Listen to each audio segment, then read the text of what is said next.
they pulled away from the Nexus, Reynardo could see the fear in Zenobia's eyes. I can't take her to those creatures at the base, he whispered to Lapino.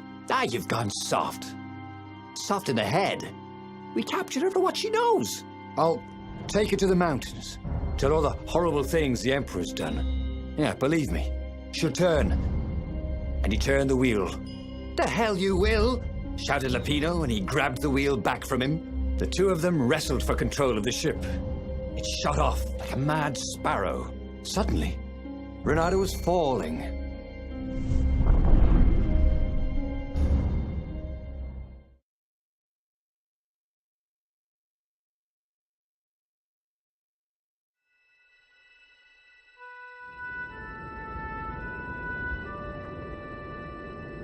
When he came to, Zenobia was standing over him. Why didn't you take me to the base to be interrogated?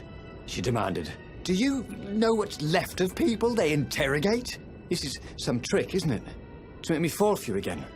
Well, I won't. Oh, go on then. Scurry back to your ravens. I can't stop you. But strangely, she didn't.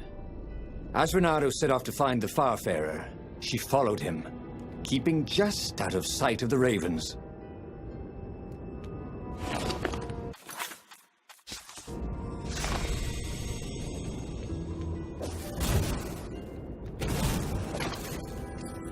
Reynardo wondered idly if people who had built these poles had really, really long tentacles.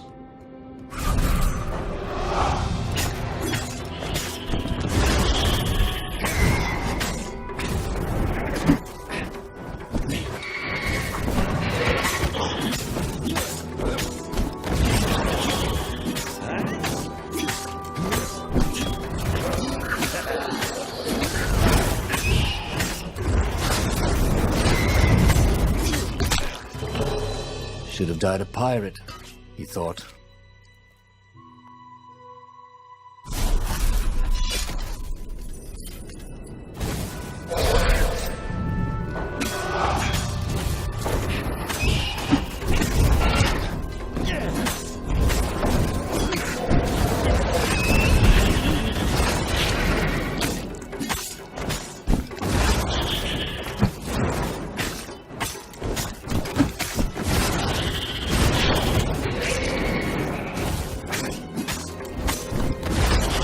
Wondered where he could find a snack. He was feeling a bit peckish.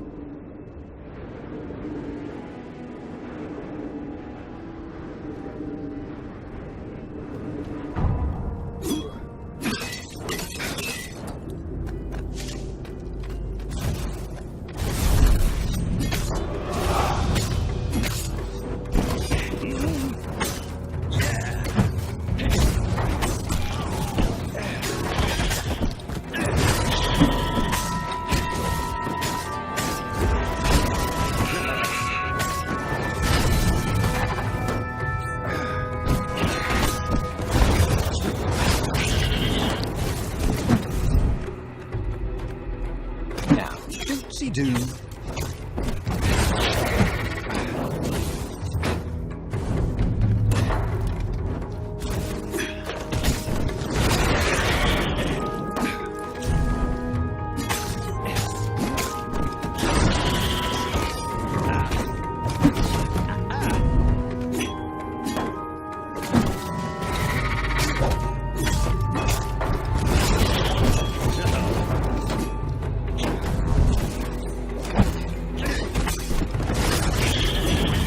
Wasn't making a dent in those shields.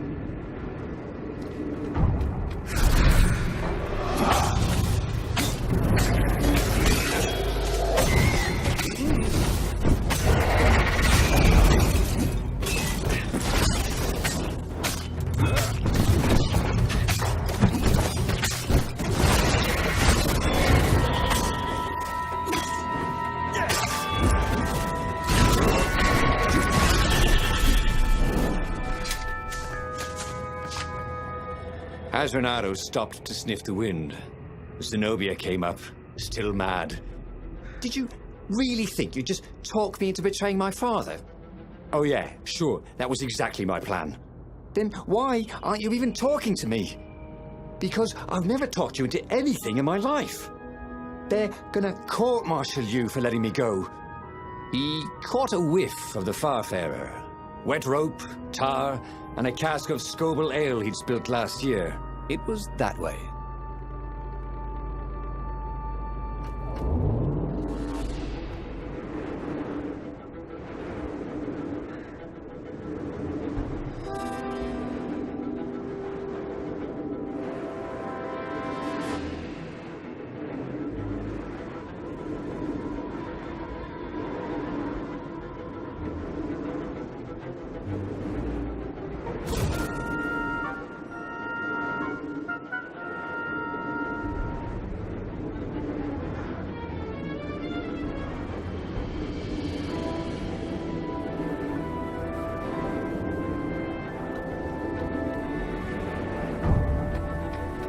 Reynardo wondered if he should have taken Zenobia to the rebel base for real.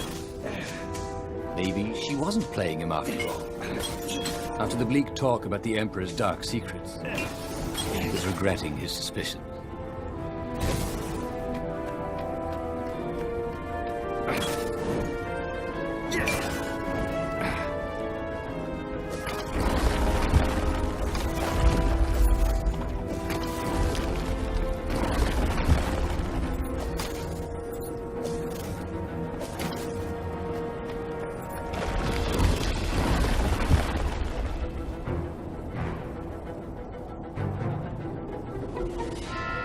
Sure enough, the Farfarer had crashed in some rocks. There was no sign of Lapino. Zenobia caught up. All that kid stuff in swordfu school. Look, that's the past. We're adults now. We have duties to other people. We have destinies. What are you talking about?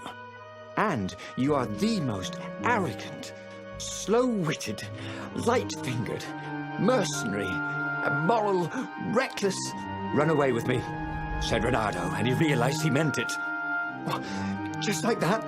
She demanded. I will, if you will. So she kissed him. And it was the best kiss he'd ever had. They held hands as they boarded the Farfarer. Reynardo felt light-hearted, like the winds that were playing the rigging like a balalaika. But Lapino, I need to get back to Lapino, he said, suddenly realizing he could have been captured. A prisoner. He's not. How did you know? He saw something in her eyes he didn't understand. He fell, didn't he? Into the abyss. She looked away, wouldn't answer. But then a bolt smashed through the Farfarer's keel. The broken ship plummeted out of the clouds.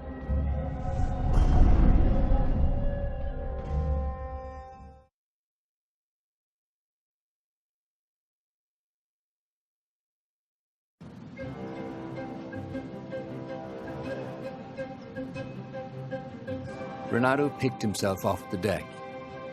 They were alive. We have to get to my private ship, she said. Do you trust me? I guess I must, he said. You go on ahead. Clear the path, she said. I can't kill my own soldiers. He wanted to say that he didn't trust her, that he had no idea what he was getting into. But he had no choice, did he? He was following his heart. That's what it means to be a hero. You had to follow your heart.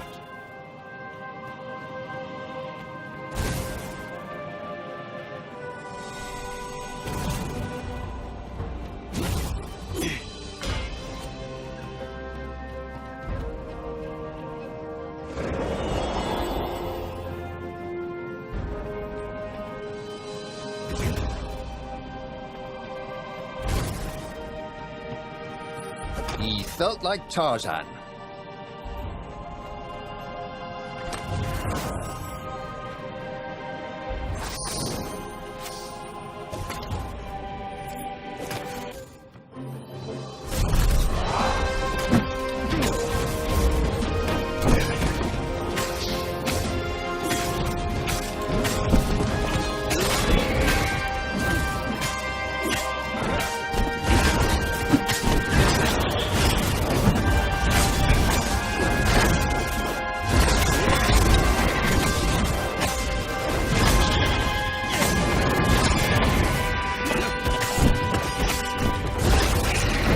Reynardo wondered how much his tailor was going to charge for all the holes in his clothes.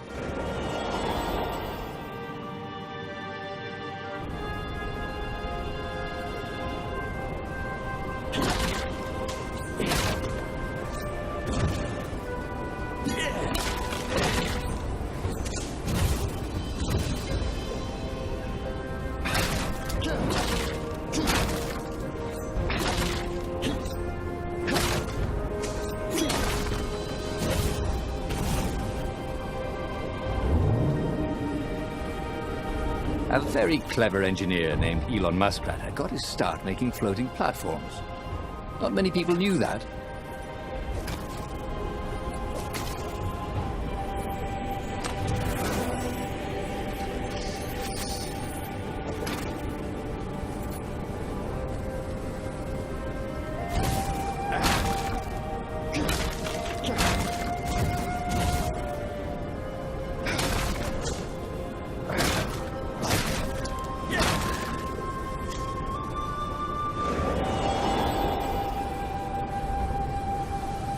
Death to traitors! Roared the ravens.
You guys actually tell each other apart?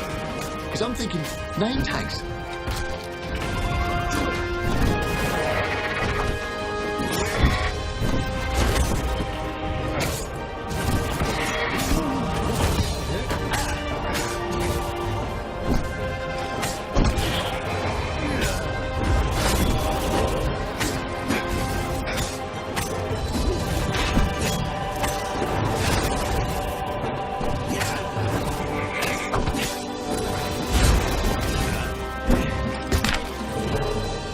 God, it's full of stars.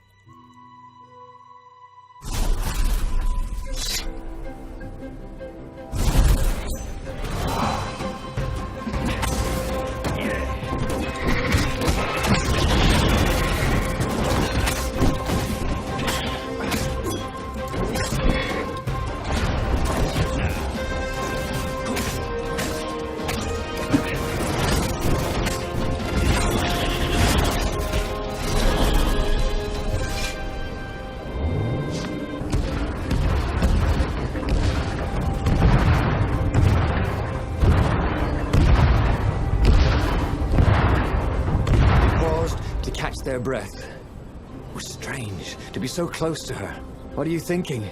He asked. I'm trying very hard not to think. Me too, he said. Up ahead, he could see the thin silver of Zenobia's personal ship. It looked fast. They would leave all this behind.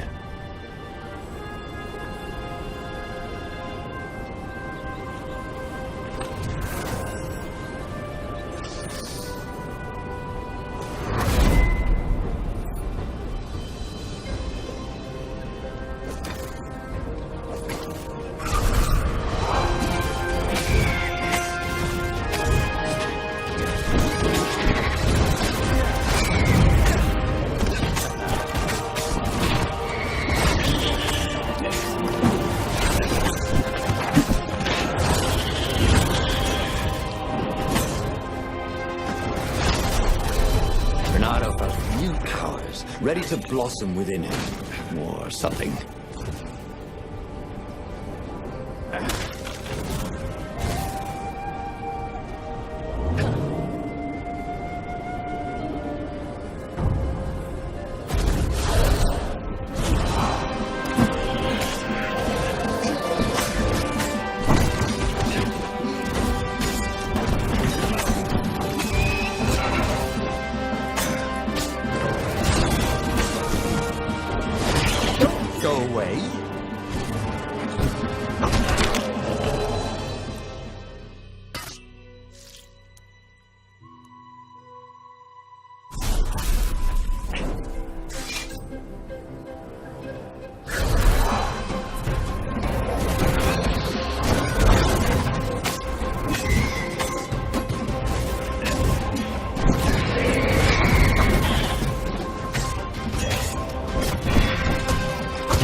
Reynardo had always wanted a flying carpet.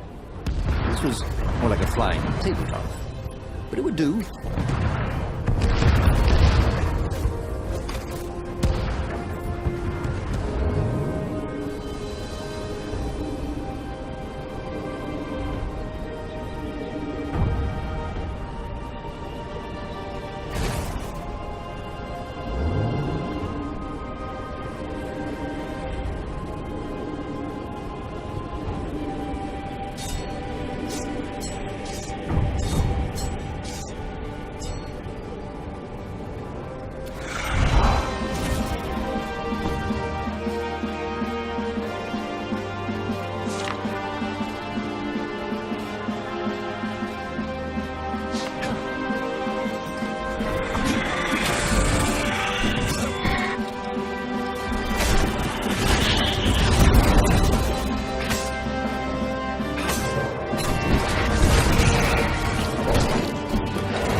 As they reached her ship, Reynardo suddenly felt a sharp pain in his stomach.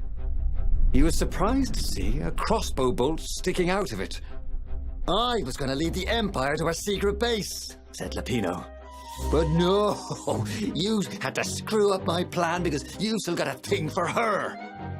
Reynardo stared at Zenobia. The kiss. Was it real? She said, with a look of indescribable sorrow. She gestured and said an arcane word, and Lapino went flying into the abyss, screaming, "I'm telling your father!" Then she knelt down to cradle his head, and her paws felt very soft and warm. Reynardo stared at the book. He was still alive. Again. And still only flying away from burning Ubar. Had he lived that adventure? Or only dreamt it? Had he really died? It felt so real, not like a dream at all. And he'd lost again. Oh, he hated that. But he had made different choices. And he'd lost in a different way. It was the book, wasn't it? Oracles showed you your destiny. But this was showing him different ways he could die miserably. Thanks a bunch, book, he thought. But these were destinies that he did not have to fulfill. But he'd learned another true thing. Lapino was a traitor. Reynardo had suspected there was something wrong with the mad rabbit. But now he knew there was malice behind his goofiness. But that meant there must be a destiny where he survived and won, right? Otherwise, what was the point?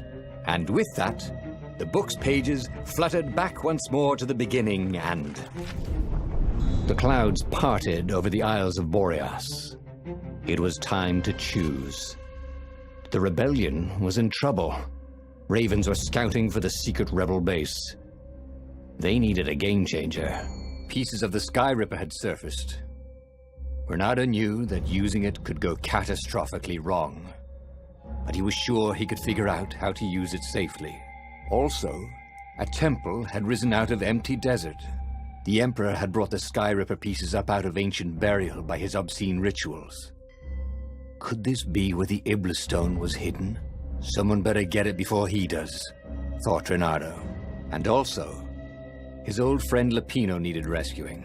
Of course, Reynardo had a pretty strong suspicion that Lapino had betrayed the rebellion. But could Reynardo really leave an old friend to the Ravens?